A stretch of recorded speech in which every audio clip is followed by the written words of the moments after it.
menyampaikan Yesus di hadapan semua orang.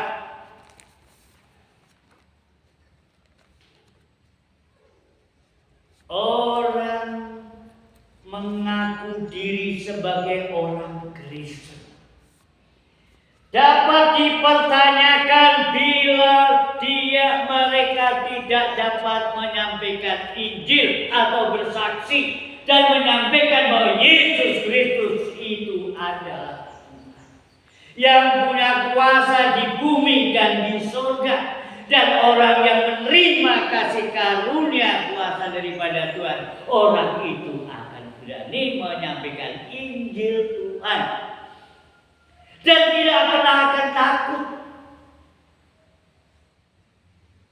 dan tidak akan pernah gentar, karena tahu bahwa yang diberitakan adalah Yesus adalah Tuhan.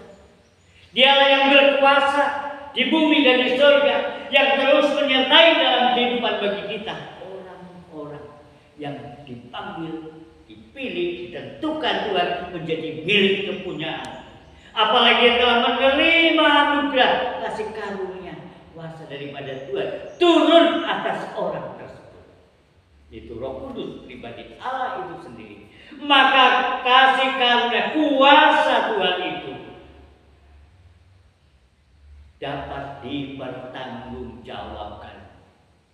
Saja saudara berada, tentu saudara tidak akan pernah takut dan khawatir menghadapi. Sekalipun saudara ada di tengah-tengah coba yang ada di tengah-tengah serigala, ingatlah bahwa kita kan Tuhan menyertai kita. Kuasanya Tuhan itu dahsyat. Dan terus kita diberikan hikmat kasih karunia kuasa daripada Tuhan, dan akan bijak untuk mengambil sikap di mana saja kita berada. Di situ kita menjadi berkat dan memberkati banyak orang. Dan orang yang bisa menyampaikan Injil Tuhan, orang yang dapat menyampaikan Injil Tuhan, orang yang bersaksi, yang menyampaikan Injil Tuhan, yang berani menyampaikan Injil Tuhan, dialah orang yang menerima kuasa, otoritas yang daripada Tuhan. Omong kosong bila seseorang itu disebutkan sebagai hamba Tuhan tapi tidak pernah menyampaikan Injil Tuhan dan tidak pernah bersaksi tentang Yesus Kristus.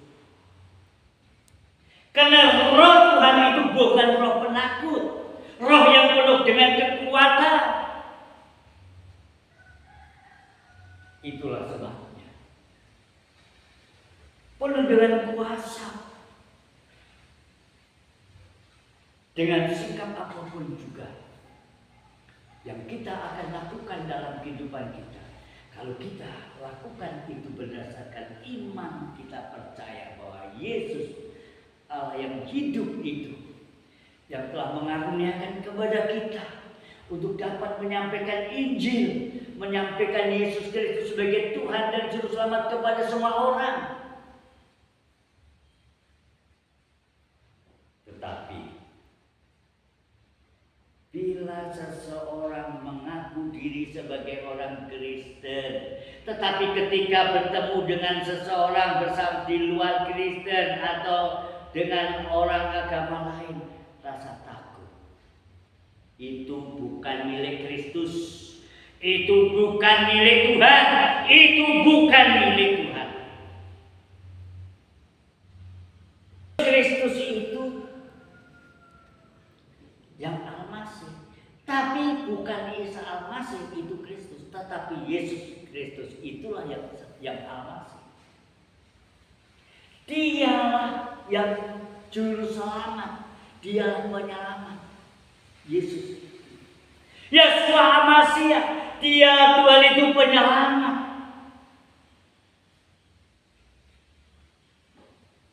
Itulah sebabnya Rasul Paulus dapat memberitakan Injil di berbagai negara dan suku-suku bangsa di luar Yahudi. Baik di Asia kecil maupun besar, disitulah Paulus dipakai oleh Tuhan. Dengan penuh, dengan pengorbanannya, dengan penuh keberaniannya. Karena apa? Bersama dengan Kristus. Bersama dengan Kristus. Apa artinya dunia dimiliki tanpa Kristus? Apa artinya kalau kita tanpa Kristus Yesus?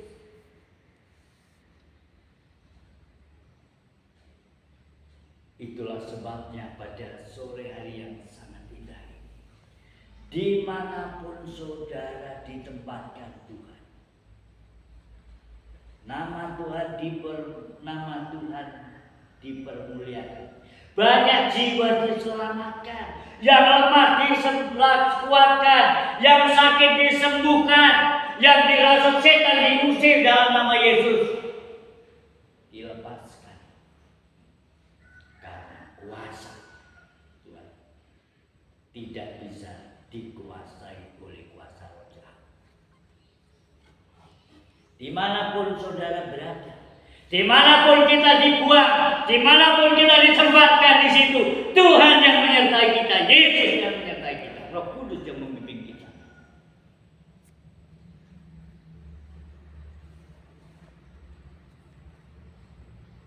Berapa besar iman, berapa besar pengenalan pribadi dengan Tuhan?